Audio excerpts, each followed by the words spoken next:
السلام عليكم ورحمة الله وبركاته.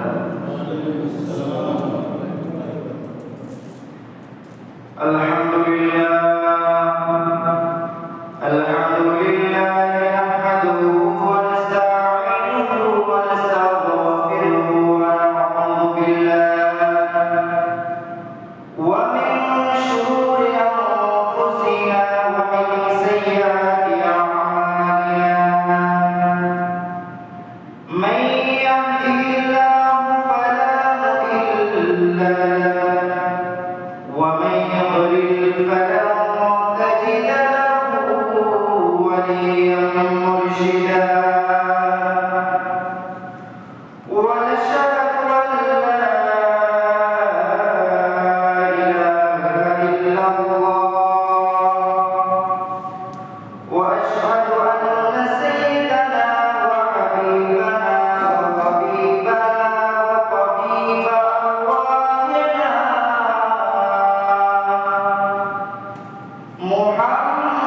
محمدا عبد الله ورسوله الذي أرسل رسوله بالحق بشيرا ونذيرا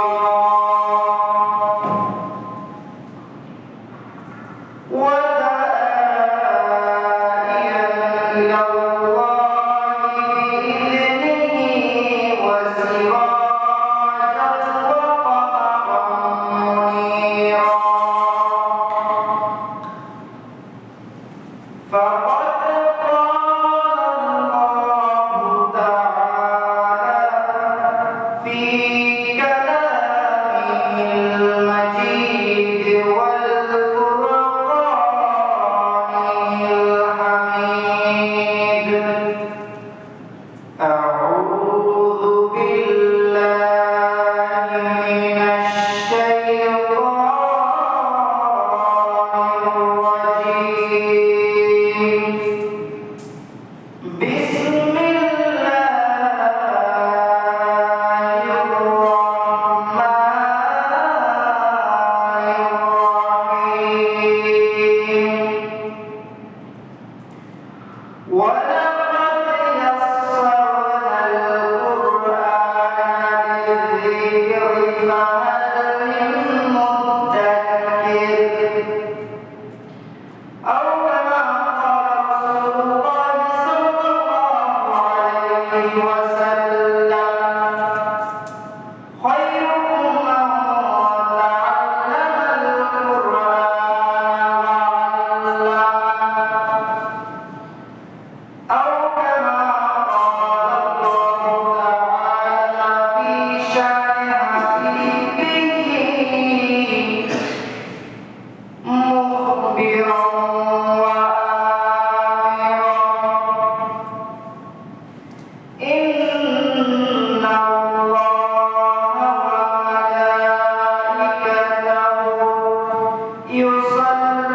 يصلون على النبي يا أيها الذين آمنوا صلوا عليه وسلموا تسليما اللهم سيدنا محمد وعلى آل سيدنا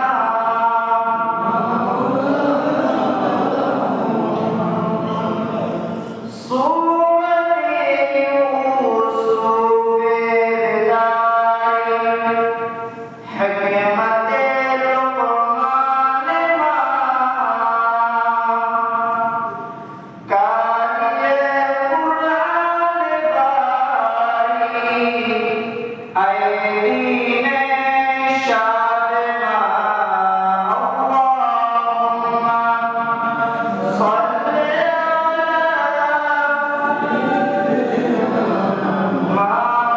مولانا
আলহামদুলিল্লাহ। সকলে একচ্ছত্রভাবে পড়ছি রব্বানা লাকাল হামদ হামদান কাসীরান طيبا مباركا فيه يا ربي لك الحمد كما ينبغي ولجلال وجهك وجه عظيم السلطان আল্লাহ রাব্বুল ইজ্জা ওয়াল জালাল কারণে শিখানোর ভাষায় আপনি আমার শুকরিয়া আদায় করুন। আল্লাহ রাব্বুল ইজ্জা ওয়াল জালাল আমাদেরকে শারীরিক দিক থেকে মানসিক দিক থেকে অসংখ্য বিপর্যয় থেকে হেফাজত করেছে।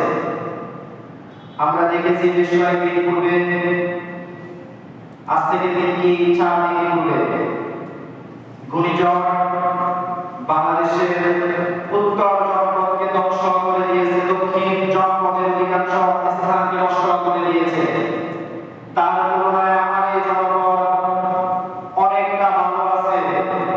আল্লাহ তাআলা এই জনপদকে ভালো রেখেছে। আল্লাহ তাআলা এই জনপদের জন্য কল্যাণ দিয়েছে। সকলে সম্মান করতে আবার বলছি আলহামদুলিল্লাহ। দরুদ সালাম বিশ্বনবী জনাব মুহাম্মদ রাসূলুল্লাহ সাল্লাল্লাহু আলাইহি ওয়াসাল্লামের উপরে। বিশ্বনবী মুহাম্মদ রাসূলুল্লাহ সাল্লাল্লাহু আলাইহি ওয়াসাল্লামের উপরে আল্লাহর কোন বান্দা যদি দরুদ পাঠ না করে তাহলে তার জন্য এই জুমার দিন কর্তব্যপূর্ণ হবে না। সালাতুল জুমার দিনের অসংখ্য বৈশিষ্ট্য রয়েছে। এই দিনে যদি কিছু আমল করে, বান্দা যদি কিছু ইবাদত করে, আল্লাহ রাব্বুল আলামিন এই ইবাদতগুলোকে কবুল করে। এর ভিতরে 3টা কাজ এমন রয়েছে যে 3টা কাজ যদি মানুষ আদায় করে, এই 3টা কাজ যদি পালন করে তাহলে আল্লাহ রাব্বুল আলামিন ওই বান্দার জীবনের মধ্যে বারাকা দান করে। সেই 3টি কাজের প্রথমটি হচ্ছে সূরা কাহফ তেলাওয়াত করা। সালাতুল জুমার দিনে সূরা কাহফ তেলাওয়াত করা। যখন জুমার সময় হয়ে যায়, জুমার দিনের সময় হয়ে যায়, ওই সময় থেকে শুরু করে ওই জুমার দিন শেষ হওয়ার পূর্ব মুহূর্ত পর্যন্ত এই 24 ঘন্টার ভিতরে যদি কোনো আল্লাহর বান্দা সূরা কাহফ তেলাওয়াত করে তাহলে আল্লাহ রাব্বুল আলামিন তাকে 10টি পুরস্কার দিবেন। আল্লাহ রাব্বুল আলামিন বলেছে। 2 নাম্বার হচ্ছে আল্লাহর কোন বান্দা যদি মুহাম্মদ রাসূলুল্লাহ সাল্লাল্লাহু আলাইহি ওয়াসাল্লামের উপর দরুদ পাঠ করে, আল্লাহ রাব্বুল আলামিন তার অতীত জীবনের গুনাহগুলোকে ক্ষমা করবে। এখন প্রশ্ন আসতে পারে, আমি কেন রাসূলুল্লাহ সাল্লাল্লাহু আলাইহি ওয়াসাল্লামের উপর দরুদ পাঠ করব? আমি প্রত্যুত্তরে বলবো, কেন আপনি আল্লাহ রাসূল সাল্লাল্লাহু আলাইহি ওয়াসাল্লামের উপর দরুদ পাঠ করবেন না? যে নবী এই জীবন থাকাকালীন অবস্থায়, জমিনের উপর থাকাকালীন অবস্থায় উম্মতি উম্মতি বলেছে, যে নবী কবরেও বলতেছেন উম্মতি উম্মতি, রোজ মহাশরে বলবে উম্মতি উম্মতি, সেই নবীর উপরে দরুদ পাঠ না করে কার উপরে আপনি দরুদ পাঠ করবেন? আল্লাহ ইসমারকান্দি রাহমাতুল্লাহি আলাইহি দশম শতাব্দীর অন্যতম একজন শ্রেষ্ঠ মুজাদ্দিদ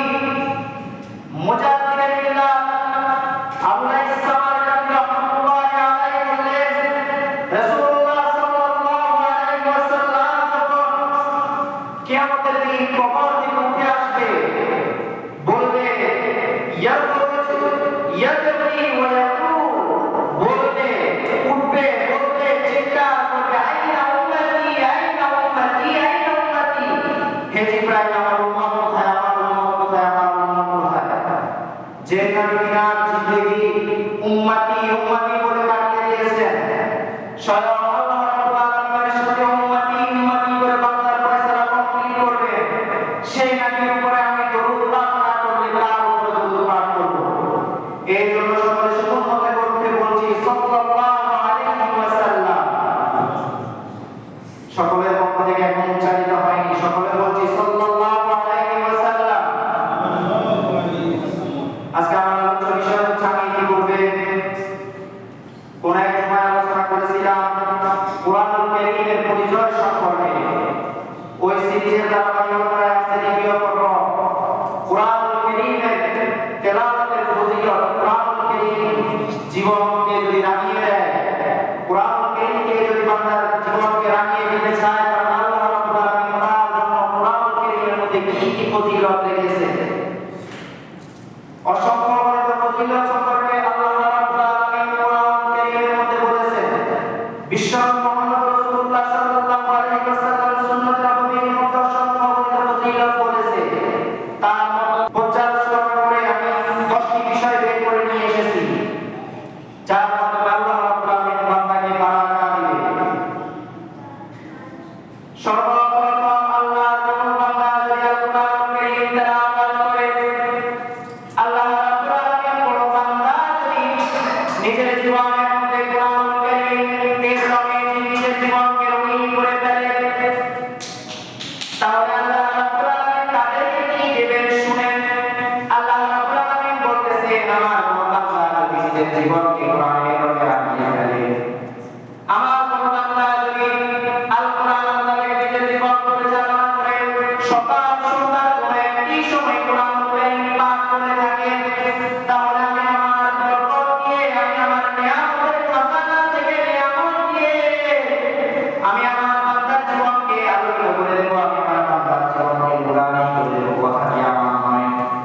কথা নিশ্চয় আল্লাহ রাব্বুল আলামিন সূরা ফাতিরের 29 নম্বর আয়াতের মধ্যে বলতেছেন, রব্বুল আলামিন বললেন, ইন্নাল্লাযীনা ইয়াতলুনা কিতাবাল্লাহি ওয়া আকামুস সালাতা ওয়া আনফাকু মিম্মা রাযাকনাহুম সিররান ওয়া আলানিয়াতান ইয়ারজুনা তিজারাতান লান তাবুর।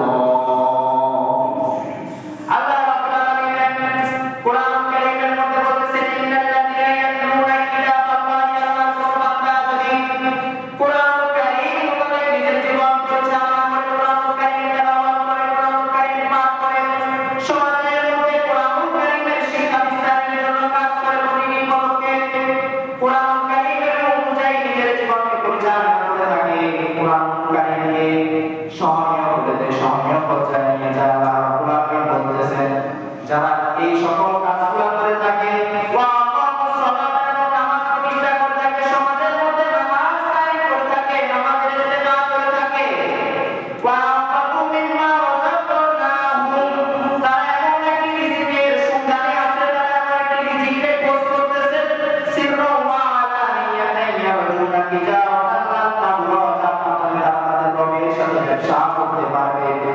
অর্থাৎ আল্লাহ রাব্বুল আলামিন বলতেছেন, যারা কুরআনুল কারীম পাঠ করে থাকে, যারা নামাজ প্রতিষ্ঠা করে থাকে সমাজের মধ্যে, এই দুই শ্রেণী এমন একটি ব্যবস্থাপনা, এমন একটি শাখার সন্ধানে রয়েছে, যারা কিনা আল্লাহ রাব্বুল আলামিনের সাথে ব্যবসা করবে। ব্যবসা কিভাবে করে? আল্লাহ রাব্বুল আলামিন সূরা সাফের মধ্যে বলেছেন, আমি আমার মুমিন বান্দাদের সাথে ব্যবসা করে থাকি। এবং ব্যবসা কিভাবে করি? যখন এর প্রশ্ন আসে, তখন এর প্রতি উত্তর আল্লাহ রাব্বুল আলামিন চান এবং নামের বিনিময়ে ব্যবসা করে থাকে। এই আমি কুরআনুল কারীম তেলাওয়াত করলাম, এটি জাহান্নামের অন্তর্ভুক্ত হলো। আমি যখন কোনো ভাইকে সাদাকা করে রাখলাম, এটি মালের অন্তর্ভুক্ত হলো। আল্লাহ রাব্বুল আলামিন চান এবং মালের বিনিময়ে বান্দার সাথে ব্যবসা বাণিজ্য করে থাকে। এই জন্য আল্লাহ রাব্বুল আলামিন বলতেছেন, সিররান ওয়া আলানিয়াতান ইয়ারজুনা তিজারাতান লান তাবুর। আল্লাহ রাব্বুল আলামিনের কোন বান্দা যদি এই ব্যবসায় আপনি কাজ করে থাকে, তাহলে আল্লাহ রাব্বুল আলামিন ওই বান্দার জীবনকে আলোকিত করে দেবে, ওই বান্দার জীবনকে নুরানি করে দেবে নিজের নিয়ামতের ভান্ডার থেকে নিয়ামত দিয়ে। দুই নম্বরে আল্লাহর কোন বান্দা যদি কুরআনুল কারীম তেলাওয়াত করে থাকে, বিশ্বনবী মুহাম্মদ রাসূলুল্লাহ সাল্লাল্লাহু আলাইহি ওয়াসাল্লাম সূরা ইবনে মাজাহ শরীফের বর্ণনায় বলেন, আল্লাহ রাব্বুল আলামিন তার মর্যাদাকে বহু গুণে বৃদ্ধি করে দিয়ে থাকে। এখন তো আমরা সমাজের মধ্যে কুরআনুল কারীম তেলাওয়াত করি না, অসংখ্য মানুষকে যদি আমি জিজ্ঞেস করে থাকি, আপনি কতদিন কুরআনুল কারীম তেলাওয়াত করেছেন, তাহলে সে উত্তর দিতে পারবে না। সে বলতে পারবে না যে আমি আজকে সকালে কুরআনুল কারীম তেলাওয়াত করেছি, কিংবা আমি গত রাত কুরআনুল কারীম তেলাওয়াত করেছি, এটিও বলতে পারবে না। পারবে না, এর অন্যতম কারণ হচ্ছে সে তো কুরআনুল কারীম তেলাওয়াত করে না, সে তো কুরআনুল কারীমকে নিজের জীবনের মধ্যে লালন পালন করে না। সেই কোরআনের মধ্যে যে সকল সমাজ ব্যবস্থা, যে সকল রাষ্ট্রীয় নীতি অনুসরণ করে না, তাহলে সে কি করে বলবে যে আমি কোরআন কারীম তেলাওয়াত করেছি আজকে সকালে কিংবা গতকালকে কোরআন কারীম তেলাওয়াত করেছি এই বলার জন্য তার কোনো সাহস নেই। সে যদি নিয়মিত তেলাওয়াত করে থাকে তাহলে সে উজ্জ্বল করে দিতে পারবে যে আমি কোরআন কারীম তেলাওয়াত করেছি আজকে সকালে তেলাওয়াত করেছি, বা আমি গতকালকে সন্ধ্যায় তেলাওয়াত করেছি, বা আমি গতকাল সকালে তেলাওয়াত করেছি। আমি এই পূর্বে বলেছিলাম আজকে যে মুসলমানরা নির্যাতিত নিপীড়িত এর অন্যতম কারণ হচ্ছে এই যে আমরা কোরআন থেকে দূরে রয়েছি, কোরআন তেলাওয়াত পারি না, কোরআন শিখি না, কোরআন মানি না, কোরআনওয়ালা মানুষদেরকে সম্মান করি না, যার কারণে আজকে আল্লাহ রাব্বুল আলামিন আমাদের উপরে আমাদের জনজীবনের উপরে এত বিপর্যয় দিয়েছে। এই যে গত কিছুদিন পূর্বে ঘূর্ণিঝড় হলো, গতকালকে আবার ভূমিকম্প হয়ে গেল, এর অন্যতম কারণ কি? আমাদের জনজীবনের উপরে প্রভাব কেন পড়তেছে? আমরা কোরআন মানি না, আমরা দ্বীন মানি না, আমরা সুন্নতের নবীর মোতাবেক নিজের জীবনকে গঠন করি না। দুই নম্বরে বলেছিলাম আল্লাহর কোন বান্দা যদি কোরআন কারীম তেলাওয়াত করে থাকে তাহলে আল্লাহ রাব্বুল আলামিন তার জীবনকে কোটি উড়াই করে দেবে। আল্লাহ রাব্বুল আলামিন মর্যাদা সম্পূর্ণ করে দেবে। সূরা মাদার শরীফের বর্ণনায় একটি হাদিস এসেছে, হযরত ওমর ফারুক রাদিয়াল্লাহু তাআলা আনহু গভর্নর নাফিস আব্দুল হারিস রাদিয়াল্লাহু তাআলা আনহুকে জিজ্ঞেস করলেন, আপনি উসমান নামক স্থানের জন্য কাকে বিচারক হিসেবে নিযুক্ত করেছেন? তখন হযরত ইবনে আব্দুল হারিস রাদিয়াল্লাহু তাআলা একটু বিস্মিত হলেন এবং ভয় পেয়ে গেলেন, কারণ উসমান নামক স্থানের জন্য এমন একজন ব্যক্তিকে নেতা হিসেবে নির্বাচন করেছিলেন হযরত নাফি রাদিয়াল্লাহু তাআলা আনহু। ওই যে স্থানের জন্য উসমান নামক স্থানের জন্য যে নেতাকে নির্বাচন করেছেন সেই নেতা ছিল ইতিপূর্বে হযরত উসমান রাদিয়াল্লাহু তাআলা ওমর ফারুক রাদিয়াল্লাহু তাআলা আনহুর একজন গোলাম, একজন কৃতদাস। হযরত ওমর ফারুক রাদিয়াল্লাহু তাআলা আনহু ওই কৃতদাসকে মুক্ত করে দিয়েছেন। অতঃপর হযরত নাফি ইবনে আব্দুল হারিস রাদিয়াল্লাহু তাআলা ওই কৃতদাসকে ওই উসমান নামক স্থানের জন্য নির্বাচন করেছেন। যখন এটি হযরত ওমর ফারুক রাদিয়াল্লাহু তাআলা শুনলেন তখন হযরত ওমর ফারুক রাদিয়াল্লাহু তাআলা আব্দুল হারিস রাদিয়াল্লাহু তাআলাকে জিজ্ঞেস করলেন, আপনি কিভাবে এমন একজন কৃতদাস অমুক জায়গার জন্য উসমান নামক স্থানের জন্য আপনি কিভাবে নেতা হিসেবে গভর্নর হিসেবে নিযুক্ত করতে পারেন? তখন হযরত আব্দুল হারিস রাদিয়াল্লাহু তাআলা একটু চিন্তিত হয়ে পড়লেন, কারণ হযরত ওমর ফারুক রাদিয়াল্লাহু তাআলা হচ্ছেন একজন তেজস্বী সাহাবী। তিনি হযরত মুহাম্মদ রাসূলুল্লাহ সাল্লাল্লাহু আলাইহি ওয়াসাল্লামের আনিত বিধানের উপরে ইস্তেকামত রয়েছে এবং চিন্তা করতেছে কিভাবে সমাজের মধ্যে কোরআন কারীমের ফয়সালা বিদ্যমান করে দেওয়া যায়, কিভাবে কোরআন কারীম প্রতিষ্ঠা করা যায়। হযরত ওমর ফারুক রাদিয়াল্লাহু তাআলা চিন্তা সময় রয়েছে। তখন হযরত আব্দুল হারিস রাদিয়াল্লাহু তাআলা যখন চিন্তিত উত্তর দিতে লাগলেন, বললেন, ওই যে আমি যে কৃতদাসকে অমুক জায়গায় গভর্নর করে নির্বাচন করেছি ওই কৃতদাসটা আল্লাহ রাব্বুল আলামিনের কোরআন কারীম তেলাওয়াত করে আল্লাহ রাব্বুল আলামিনের কোরআন পাঠ করে সে কোরআন মোতাবেক নিজের জীবন গঠন করেছে।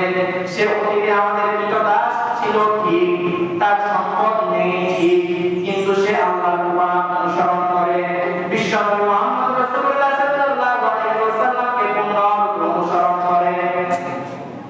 এর দ্বারা আমরা বুঝতে পারলাম যে বিশ্বনবী মুহাম্মদ রাসূলুল্লাহ সাল্লাল্লাহু আলাইহি ওয়াসাল্লাম যে বলেছেন আল্লাহর কোন বান্দা যদি কোরআন কারীম তেলাওয়াত করে থাকে তাহলে আল্লাহ রাব্বুল আলামিন ওই বান্দার মর্যাদা বহুগুণ বৃদ্ধি করে দেবেন। অথবা হযরত ওমর ফারুক রাদিয়াল্লাহু তাআলা ওই সমাজের মানুষদেরকে কেন্দ্র করে বললেন, তুমি কি জানো রাসূলুল্লাহ সাল্লাল্লাহু আলাইহি ওয়াসাল্লাম বলেছেন নিশ্চয় আল্লাহ এই কিতাবের মাধ্যমে কত ভক্তকে কত মানুষকে আল্লাহ রাব্বুল আলামিন সম্মানিত করবে। এর দ্বারা বোঝা যায় যারা কোরআন তেলাওয়াত করে, যারা কোরআনওয়ালা মানুষ, যারা কোরআন মোতাবেক নিজের জীবন পরিচালনা করে, আল্লাহ রাব্বুল আলামিন তাদের জীবনকে উন্নয়ন করে দেয়, তাদের মর্যাদাকে বহুগুণে বৃদ্ধি করে দেয়। তিন নম্বরে আমি বলেছিলাম বিশ্বনবী মুহাম্মদ রাসূলুল্লাহ সাল্লাল্লাহু আলাইহি ওয়াসাল্লাম বলতেছেন যারা কোরআন শিখে, যারা কোরআন মানে, যারা কোরআন মোতাবেক নিজের জীবন গঠন করে, রাসূলুল্লাহ সাল্লাল্লাহু আলাইহি ওয়াসাল্লাম বলতেছেন খায়রুকুম মান তাআল্লামাল কুরআন ওয়া আসলামা, তোমাদের মধ্যে সর্বোত্তম ওই ব্যক্তি যে কোরআন শিখে এবং কোরআন শিক্ষা দেয়। নাম্বার 1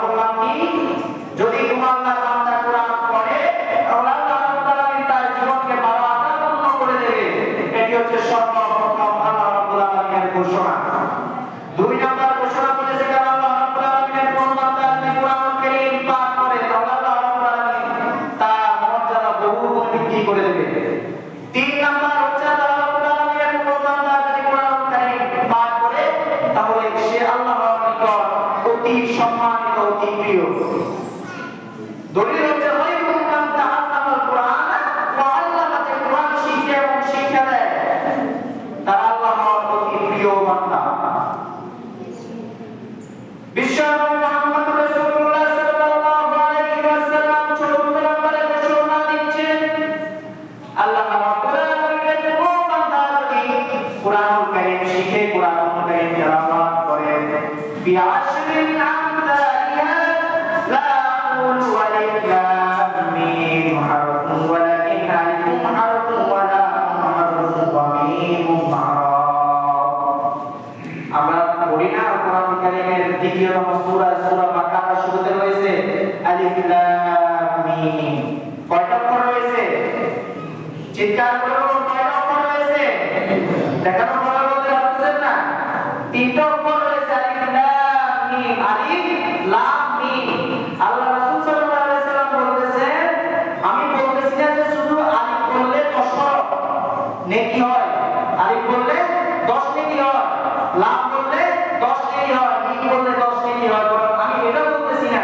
রাসূলুল্লাহ সাল্লাল্লাহু আলাইহি ওয়াসাল্লাম বলতেছেন আলিফ লিখতে আরো 3টা অক্ষর লাগে, আলিফ লাম ফা, আলিফ লিখতে 3টা অক্ষর লাগে। বলতেছেন রাসূল সাল্লাল্লাহু আলাইহি ওয়াসাল্লাম ভিতরে কত দিক থেকে প্রতিটি অক্ষর লিখতে যতগুলো হরফ লাগে, আল্লাহ রাসূল সাল্লাল্লাহু আলাইহি ওয়াসাল্লাম বলতেছেন আল্লাহ তাআলা ওই পরিমাণ সওয়াব দিয়ে থাকে। আমি কি বুঝাতে সক্ষম হয়েছি? সম্মুখে বলতে বলুন সুবহানাল্লাহ। এই হাদিসের মধ্যে আপনারা বুঝতেছেন রাসূল সাল্লাল্লাহু আলাইহি ওয়াসাল্লাম বলতেছেন শুধু আলিফ লাম মিম এই 3টি অক্ষরের জন্য 30 নেকি নয়, বরং এই 3টি অক্ষরের মধ্যে কত অক্ষর শুধু আলিফ, আলিফ লিখতে আরো 3টি অক্ষর লাগে, আলিফ লাম ফা, এই ওই 3টি অক্ষরের জন্য সহ আল্লাহ রাব্বুল আলামিন নেকি দিয়ে থাকে। এর মানে দাঁড়ায় আমি যদি আলিফ লাম বলি তাহলে আল্লাহ রাব্বুল আলামিন সর্বমোট আমাকে 70 নেকি, এক ওয়ার্ডে এক আলিফের জন্য অক্ষর লিখতে আমাকে যদি 3টা অক্ষর লিখে থাকে তাহলে আমি আল্লাহ রাব্বুল আলামিন 90 নেকি নিচে শুধুমাত্র এই 3টি অক্ষর বলার পরামর্শ দিতে। এটি একটি মর্যাদা সম্পূর্ণ কোরআন। আল্লাহ রাব্বুল আলামিন এই কোরআনকে মর্যাদা সম্পূর্ণ করেছেন। আজকে আমরা বুঝি না, আমরা কোরআন থেকে অনেক দূরে সরে গিয়েছি, কোরআন মানি না, কোরআন মোতাবেক নিজের জীবন গঠন করি না। আমার অনুরোধ থাকবে আপনাদের নিকট, যারা কোরআন পারেন না, যারা কোরআন পড়তে পারেন না, অন্তত 5 ওয়াক্ত নামাজে মসজিদে উপস্থিত হবেন। ইমাম সাহেব যদি সূরা ফাতিহা তেলাওয়াত করে শুধু ওই সূরা ফাতিহা শুনেও নিজের কানকে শান্ত করবে, নিজের কানকে সান্ত্বনা দিবে। আমি কোরআন পারি না তো কি হয়েছে, আমি সূরা ফাতিহা সহিহ শুদ্ধভাবে শুনেছি, নিজেকে নিজে সান্ত্বনা দিবে। অন্তত যারা কোরআন পারেন না, বিশ্বনবী মুহাম্মদ রাসূলুল্লাহ সাল্লাল্লাহু আলাইহি ওয়াসাল্লাম ৫ম নম্বরে ঘোষণা দিচ্ছেন, আল্লাহ রাব্বুল আলামিনের কোন বান্দা যদি কোরআনুল কারীম শিখে থাকে, কুরআনুল কারীম পাঠ করে থাকে, তাহলে ওই বান্দার উদাহরণ হচ্ছে মিষ্টি কমলার মতো। সকলে তো মিষ্টি কমলা চিনি। মিষ্টি কমলার ভিতরে 2টি দিক রয়েছে। মিষ্টি কমলার ভিতরে স্বাদ আছে, গ্রাম আছে। যখন আপনি খোসা খুলবেন গ্রাম বের হবে, যখন মুখে দিবেন স্বাদ বের হবে। রাসূলুল্লাহ সাল্লাল্লাহু আলাইহি ওয়াসাল্লাম বলেছেন যারা কোরআন পড়ে, যারা কোরআন মোতাবেক নিজের জীবন গঠন করে, তাদের উপমা, তাদের উদাহরণ, তাদের মিসাল, তাদের एग्जांपल হচ্ছে মিষ্টি কমলা। আর যারা এই কোরআনুল কারীম পড়ে না কিন্তু ঈমানদার, কোরআনুল কারীম না পড়েও ঈমানদার হওয়া যায়, যেহেতু কোরআনুল কারীম হচ্ছে একটি নফল ইবাদত। যারা কোরআন পড়ে না কিন্তু অন্তরের মধ্যে সরিষার দ্বারা পরিমাণ ঈমান আছে, বিশ্বনবী মুহাম্মদ রাসূলুল্লাহ সাল্লাল্লাহু আলাইহি ওয়াসাল্লাম বলতেছেন তাদের উপমা হচ্ছে খেজুরের মতো, তাদের মিসাল, তাদের উদাহরণ হচ্ছে খেজুরের মতো।